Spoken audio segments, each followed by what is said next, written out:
В эфире информационный выпуск Амшикшара. Здравствуйте. Ситуация с заболеваемостью так называемым свиным гриппом все еще в центре внимания. В четверг в соцсетях появилась информация о том, что в Сухуми от этого вируса умер младенец. Люди требуют объявить карантин в детских садах и школах. Между тем, главврач детской республиканской больницы Игорь Джопо в интервью нашей программе отметил, что смерть 9-месячного ребенка никак не связана с вирусом гриппа H1N1. Игорь Джопо рассказал, от чего погибла девочка, а также какова ситуация с заболеваемостью гриппом среди детей. 3 февраля в 5 часов утра, без сознания и каких-либо признаков мозговой деятельности, в крайне тяжелом состоянии из Гудаутской ЦРБ в детскую республиканскую больницу города Сухума поступила 9-месячная девочка. Погиб ребенок 5 февраля. Так называемый свиной грипп у ребенка обнаружен не был. По словам врачей, несвоевременное обращение в стационар привело к острой почечной недостаточности, что и стало причиной смерти младенца. Нам было сообщение с Гудаута, что тяжелый ребенок туда к ним поступил в судорогах, в общем, без сознания. И вот ребенка там первую помощь оказали, но перевели на скорой помощи к нам. Ребенок 7 дней дома болел, были проявления какой-то там кашель был, там рвота была, неустойчивый стол был. За эти 7 дней ребенок не получал лечения. То есть за 7 дней была температура, позднее обращение, то есть практически не обращался к врачам и не получал лечения. И вот мы сутки боролись за жизнь, но это очень грозное осложнение, это отек мозга, это отек лёда и острая почечная недостаточность. На сегодняшний день на территории нашей страны среди детей зафиксировано 16 случаев лабораторно подтвержденных вирусов гриппа штамма H1N1. На данный момент в Сухумской детской больнице проходит лечение один ребенок в возрасте 1 месяца. По словам врачей, угрозы его жизни нет. Малыш идет на поправку и готовится к выписке. Все остальные детишки проходят лечение амбулаторно и получают противовирусную терапию. Здесь те, которые еще не обращались, может быть, из этих количество заболевших может быть и больше. Это те, которых мы знаем и лабораторно установлены. А так с вирусом гриппа, в общем с вирусом гриппа, конечно, количество больных больше, чем 16 детей. Именно с вирусом штамма H1N1, который лабораторно подтвержден. Это такой же грипп, как обычный сезонный грипп. Лечится точно так же противовирусными препаратами и так далее. И при правильном, адекватном подходе лечения он протекает гладко, без осложнений. Существует несколько видов выявления вируса гриппа штамма H1N1. Это экспресс-тест и забор крови на вирусологический анализ, которые можно сделать бесплатно. Есть такие так называемые экспресс-методы, это то есть сразу получаешь ответ. Есть наличие вируса гриппа, а чтобы установить именно это H1N1, это нужно делать вирусологический анализ, который до недавнего времени здесь в Абхазии не делался. Сейчас в республиканской СЭС, то есть санэпидемстанции при БАК-лаборатории, есть такая возможность сделать бесплатный вирусологический анализ на установление именно какого штамма гриппа идет речь. Полоски, которых сейчас на данный момент, их нам дали с Минздрава в одно время, но их было небольшое количество, мы их уже используем. На данном этапе у нас нет таких тест-полос. Как отмечают специалисты, по сравнению с прошлым годом, в этом году в нашей республике количество заболевших различными вирусными заболеваниями больше. В среднем в день детская больница принимает до 100 детей. Пользуясь случаем, хотел бы обратиться к населению и сказать, у нас республиканская детская больница, то есть стационар, где дети должны, те, кто они госпитализируются, лечатся в стационарных условиях. Очень много амбулаторных больных. Хочу к ним обратиться, пользуясь случаем. Они должны обращаться в свои местные поликлиники, чтобы они осмотрели, сделали первичный осмотр, если нужно лечиться амбулаторно, если требует стационарного лечения, потом они в дальнейшем будут обращаться к нам в стационар. Мы просто не имеем физической возможности, чтобы одновременно заниматься и стационарными, и амбулаторными больными. Лучшей защитой от вирусов гриппа, по мнению специалистов, является противогриппозная вакцина, которую необходимо делать ежегодно в осенне-зимний период. Также врачи рекомендуют чаще мыть руки с мылом, промывать слизистую носа раствором поваренной соли, использовать оксалиновую мазь и носить медицинскую маску. Так называемый свиной грипп практически ничем не отличается от обычного сезонного вирусного гриппа. Свиной грипп лечится так же, как и все другие виды вирусных инфекций. Специалисты призывают не поддаваться панике, не запускать болезнь и следовать назначениям врача. Заболеваемость острыми респираторными вирусными инфекциями в нашей стране достигла пика, считает главный терапевт Абхазии Анжела Арчели. Пока что в республиканскую больницу ежедневно поступают больные с осложнениями после гриппа, пневмонии. В основном это люди из так называемой группы риска, страдающие хроническими заболеваниями. В данное время их состояние оценивается как средней степени тяжести. Все пациенты проходят необходимое лечение, подчеркнула главный терапевт страны. В целях охраны промысловых рыб у берегов Черного моря, а также в целях сохранения и обеспечения эффективного использования водных биологических ресурсов, создания благоприятных условий для насыщения внутреннего рынка свежей рыбой, премьер-министр Абхазии Валерий Бганба подписал ряд постановлений и распоряжений. Принято решение в осенне-зимнюю путину 2018-2019 годов запретить экспорт промысловой рыбы как свежей, так и охлажденной, кроме хамсы. Министерству сельского хозяйства поручено распределить квоты на добычу водных биологических ресурсов. Предприятиям, осуществляющим вылов и переработку хамсы в рыбную муку и рыбий жир с использованием не более 20 судов. Предприятиям, осуществляющим добычу хамсы с использованием не более 13 судов. Предприятиям и индивидуальным предпринимателям Абхазии, осуществлявшим вылов рыбы для обеспечения внутреннего рынка с использованием не более 10 судов. Российским рыбодобывающим предприятиям установлена квота в размере 15% утвержденного общего допустимого улова хамсы с использованием 6 судов. Постановлением Кабмина также установлена плата за пользование водными биологическими ресурсами в осенне-зимнюю путину 2018-2019 годов. Для предприятий Абхазии плата варьируется от 16 500 до 73 500 рублей за тонну в зависимости от вида рыбы. Для предприятий, экспортирующих рыбу, сумма составляет 10 тысяч рублей за тонну шпрот и кильки.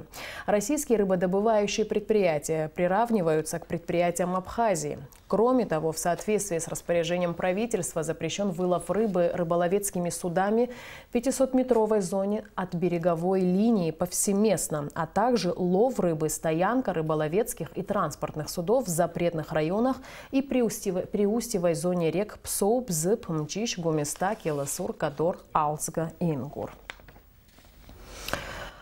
В кабинете министров Абхазии под председательством Валерия Бганба состоялось первое заседание Госкомиссии по подготовке и проведению мероприятий, посвященных 70-летию со дня рождения второго президента республики Сергея Багапш. В работе комиссии приняли участие члены правительства, общественные и политические деятели, деятели культуры, науки и образования. К юбилею Сергея Васильевича в Музее боевой славы имени Владислава Ардзенба готовится фотовыставка «Ретроспектива о его жизни и карьере». Национальным банком страны будет выпущена памятная монета серебряного золочения весом 1 унция с изображением бюста Сергея Багапш. Готовится к изданию книга, посвященная жизни и деятельности второго президента Абхазии. Кроме того, было предложено разработать цикл передач, посвященных политику. В конце февраля комиссии будет представлен и опубликован подробный план проведения цикла мероприятий, приуроченных к юбилею Сергея Багапш. Видеомост Москва-Сухум на тему Апсора в 21 веке. Новые вызовы и возможности состоялся в мультимедийном центре «Спутник Абхазия». Участники мероприятия обсудили возможность создания цифрового пособия по Апсора. В рамках видеомоста также состоялась презентация клипа победительницы конкурса «Ты супер» Валерии Адлиба. Подробности в репортаже Алики Трапш. Апсор – это совокупность морально-этических норм поведения, сложившихся в результате длительного исторического процесса развития нашего народа. Эти нормы внедрялись в жизнь, передавались из поколения в поколение путем воспитания и обучения. Иными словами, Апсора – это стиль жизни абхаза. Представители научной интеллигенции Абхазии и абхазской диаспоры, проживающие в Москве, обсудили вопрос возможности создания уникального цифрового пособия по Апсора для айфона и других устройств, которое позволит каждому желающему ознакомиться с кодексом поведения абхазов. Абхазы, как государствообразующий народ, мог бы показать пример благополучия, пример жития, который давал бы возможность всем остальным понимать, что в семье, в окружении людей, в образе жизни, в социальной сфере где бы мы ни находились, мы должны действовать таким образом, чтобы это было комфортно для всех, кто нас окружает и с кем мы находимся в одном социуме. Поэтому я хотел бы, чтобы сегодняшняя наша встреча могла показать ту дорогу, ту цель, к которой мы все стремимся. А мы стремимся к тому, чтобы процветание нашего народа, нашей страны было таким притягательным для всего человечества. Общественный деятель Беслан Кубахи считает, что испокон веков по сей день абхазам помогло уцелеть твердое следование законам Апсора. Через цифровое пособие не научить человека морально-этическим правилам. Оно должно быть заложено в человеке, считает он. Нам кажется сегодня, что в Абхазии Апсора утеряна там в каком-то смысле и так далее. Мы начинаем иногда путать некоторые вопросы этикета, которые меняются действительно. Да, этикет зависит от ситуации, в которой находится общество в тот или иной момент. И есть вещи, которые нам, конечно, очень не нравятся. Но глубина Апсора, которая объединяет в том числе и этикет тоже, да, она, значит, сохраняется и будет сохраняться дальше. Я, наверное, вот не соглашусь с тем, что нужно создавать какое-то пособие. Да? Пособие предполагает учебник, по которому надо учиться. Я уже говорил с юмором, а что мы, значит, будем в каждый момент, значит, заглядывать в телефон, допустим, да, и смотреть, а как надо поступить в той или иной ситуации. Наверное, это не так. Но я абсолютно согласен с тем, что пришло время задокументировать документально, так сказать, вот то, что у нас есть. Кодекс чести абхазов Апсора и адыгская этико-философская доктрина Адыга Хабзы в последние годы претерпели негативные изменения. И тема их сохранения очень актуальна для всего абхазо-адыгского народа, считает председатель Совета старейшин Московской адыгской диаспоры Юрий Агирбов. Нашим братьям абхазам гораздо тяжелее еще. Здесь сказывается послевоенный синдром, разрушенная экономика. Здесь сказывается и уровень жизни населения. И поэтому, когда мы говорим о возрождении этих прекрасных черт Апсора, мы должны в первую очередь думать о возрождении экономики, о поднятии жизненного уровня населения. Абхазский писатель, поэт Терентий Чаня рассказал участникам видеомоста об ученых и писателях, которые в своих трудах писали об Апсора, и благодаря им мир узнал о внутренних законах традиционной культуры абхазов. Народная артистка Виолетта Ман считает, что необходимо через творчество и искусство рассказывать об абхазской национальной культуре. Народный поэт Мушнила Суря поддержал идею послов доброй воли Абхазии о создании уникального цифрового пособия по Апсора. Метафорически так можно сказать, что Апсор – это наша Библия. Это и наше все, и наш образ жизни, и образ мысли. В этой Библии все с древнейших времен имеет место. Не помешало бы, конечно, иметь и такое пособие. Но прямо никак утвержден, не такой печатью Министерства образования или Академии наук, я не знаю, но какое-то такое, точку зрения. Послы доброй воли Абхазии при поддержке всех неравнодушных граждан Абхазии намерены создать электронное пособие по Апсора, которое будет состоять из двух частей. В первую часть войдут материалы об Апсора, а вторая часть будет состоять из тестов на эрудицию. В завершении видеомоста «Москва-Сухум» состоялась презентация клипа на песню «Сгуаций Тоу» победительницы конкурса «Ты супер» на НТВ Валерии Адлиба. Песня посвящена любви к родине.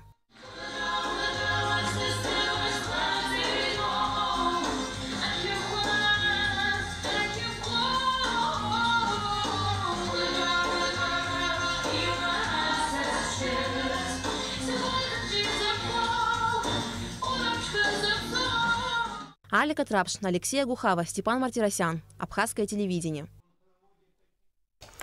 В Министерстве иностранных дел Абхазии состоялась встреча министра Даура Кови со специальным представителем ЕС по вопросам Южного Кавказа Тайво Клара, а также советниками по политическим вопросам Эммануэлем Анкетиль и Мадарой Селина. Главной темой встречи стало обсуждение повестки дня и тематического содержания предстоящего 47-го раунда международных женевских дискуссий по безопасности и стабильности в Закавказье. Участники встречи также обсудили ряд важных политических политических и гуманитарных вопросов. Министр иностранных дел Даур Кови принял участие в церемонии возложения цветов к мемориальной доске в память первого секретаря посольства России в Абхазии, вице-консула Дмитрия Вишернева и его супруги Ольги Вишерневой, сообщается на официальном сайте МИД Абхазии. Напомним, что Дмитрий Вишернев был убит у гаража своего дома в Сухуми 9 сентября 2013 года. Супруга дипломата Ольга Вишернева, получившая при нападении огнестрельные ранения, скончалась в республиканской больнице 14 сентября. Генеральная прокуратура Республики Абхазия в официальном заявлении подтвердила причастность к этому убийству Исхана Сабанчиева и жителя Грозного Юсупа Лакаева. Крупное ДТП с участием 3 автомобилей произошло 8 февраля примерно в 14 часов 10 минут на 95-м километре автодороги Псоу-Ингур. В районе ресторана «Ущелье» автомобиль марки Toyota Arista столкнулся с ВАЗ-2107, после чего Toyota, потеряв управление, допустила столкновение с третьей машиной марки Lexus. В результате аварии погибла женщина. Подробности происшествия выясняются. На озере Бибисыр в Ачамчирском районе поздно ночью 7 февраля погиб человек. Все подробности в материале, подготовленном пресс-службой спасательного ведомства страны. Трагедия произошла глубокой ночью 8 февраля на озере Бибисыр в окрестностях села Ачегвара. Двое рыбаков упали с лодки в воду и стали тонуть. Им на помощь кинулся Геннадий Кокоскир, ожидавший их на берегу. Однако лодка, на которой мужчина направился на помощь, была самодельной и мало подходила для спасения. Лодка не смогла выдержать еще двоих в нее забравшихся, перевернулась и стала идти ко дну. Двоим удалось спастись, а Геннадий Кокоскир погиб. Поиски тела Кокоскир начались рано утром еще местными жителями. Затем, после получения информации, на место трагедии выехали и спасатели. Звонок на пульт дежурного МЧС поступил в 7:54 утра. Дно озера сильно заилено. Любой всплеск воды вызывал неминуемое замутнение. Приходилось останавливать поиски и ждать, пока ил не осядет. К тому же водолазы постоянно натыкались на колья и коряги. Через 1,5 часа поисков тело Геннадия Кокоскир было обнаружено и извлечено из воды. По словам руководства Государственной инспекции по маломерным судам МЧС Абхазии, использование рыбаками на озерах самодельных лодок – явление частое, и это тревожный факт. Эти плавсредства не только не соответствуют элементарным техническим требованиям, в них даже нет спасательных жилетов. Вероятность того, что их использование приведет к трагедии на воде, максимально высокая. Поэтому рыбакам нужно хорошо подумать перед тем, как спускать на воду самодельные суденышки, рискуя при этом не вернуться на берег. В Сухуми простились с заслуженным врачом Абхазии, кавалером ордена Ахтзапша III степени Анатолием Акшба. Друзья и близкие, все те, кто долгие годы работал рядом с Анатолием Мирастовичем, пришли, чтобы отдать дань памяти человеку, который посвятил профессии всю свою жизнь. Репортаж Саида Джарсалия. Заслуженный врач Абхазии, кавалер ордена Ахтзапша III степени Анатолий Акшба всю свою жизнь посвятил служению медицине. Выпускник Кубанского медицинского института по специальности врач-хирург сначала работал в больнице села Джгярда, затем во 2-й Сухумской городской больнице. Был главным врачом города Сухум, заведовал сектором здравоохранения и социального обеспечения в Абхазском обкоме партии. С 1982 по 1990 годы Анатолий Акшба возглавлял Министерство здравоохранения. Анатолий Ирастович долгое время курировал противотуберкулезную программу по лечению пациентов в нашей стране. Анатолий Ирастович очень трепетно относился к своим сотрудникам, особенно к молодым специалистам. Он делился опытом, знаниями. Для нас он был учителем и наставником. И до последнего дня он работал. Его опыт и знания, советы, они всегда приносили очень большую пользу. Для нас это была большая поддержка. Проводить в последний путь Анатолия Акшба в доме, где он жил, собралось много людей.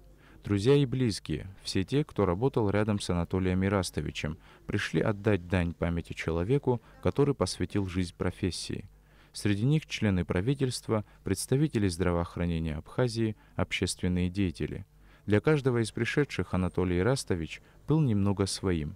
Кто-то дружил с ним лично, кто-то долгие годы работал вместе с ним, другие просто любили и уважали его как врача, хорошо знающего свое дело. Несмотря на большую разницу в нашем возрасте, молодые доктора всегда, он нас приближал к себе. Он с нами на каком-то очень интересном, интеллигентном языке разговаривал, которое позволяло нам четко вникать в то, что он нам говорит, то, что он предлагает. Мы сегодня понесли большую потерю в нашем здравоохранении. Большой специалист. Мы удовольствие получали, находясь с ним, учась рядом с ним, работая рядом с ним. Друзья и коллеги тепло вспоминали о том, какими человеческими и профессиональными качествами обладал Анатолий Акшба. Он был тем, на которого равнялись и которому доверяли. Он из той плеяды, новой плеяды абхазских врачей, которым было доверено возглавить и Министерство здравоохранения тоже. Как министр он был очень доступный, как специалист был незаменимый, как друг в том числе был незаменимый. Он сумел завоевать большой авторитет среди медицинской общественности и среди нашей интеллигенции. Память о нем будет жить вечно. Анатолий Акшба происходил из интеллигентной семьи. В советское время его отец Ираст Акшба был председателем Ачамчирского райисполкома. В семье будущего врача-хирурга ценилось образование. Я разделяю горе и страдания родных и близких Анатолия Ирастовича. И вместе с тем я с удовольствием вспоминаю молодые годы студенческие, когда мы в одно и то же время учились в Кубанском мединституте.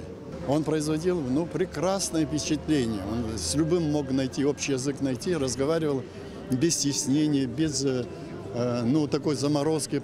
Большой начальник, профессор, рядовой. Анатолия Акшба похоронили в родном селе Адзюбжа. Саид Жарсалия, Тамас Чиковани, Абхазское телевидение. Национальный банк Республики Абхазия передал в дар историко-мемориальному музею Нестора Лакоба экземпляр памятной монеты «Нестор Лакоба». Об этом сообщается на официальном сайте Нацбанка. Памятная монета была вручена директору музея Людмиле Малия.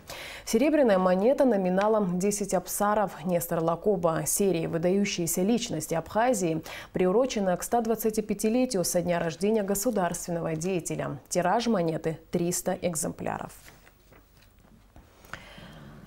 Спортсмены из Абхазии стали призерами отборочного чемпионата по тайскому боксу в Курске, где прошел чемпионат и первенство Центрального и Западносибирского федерального округов.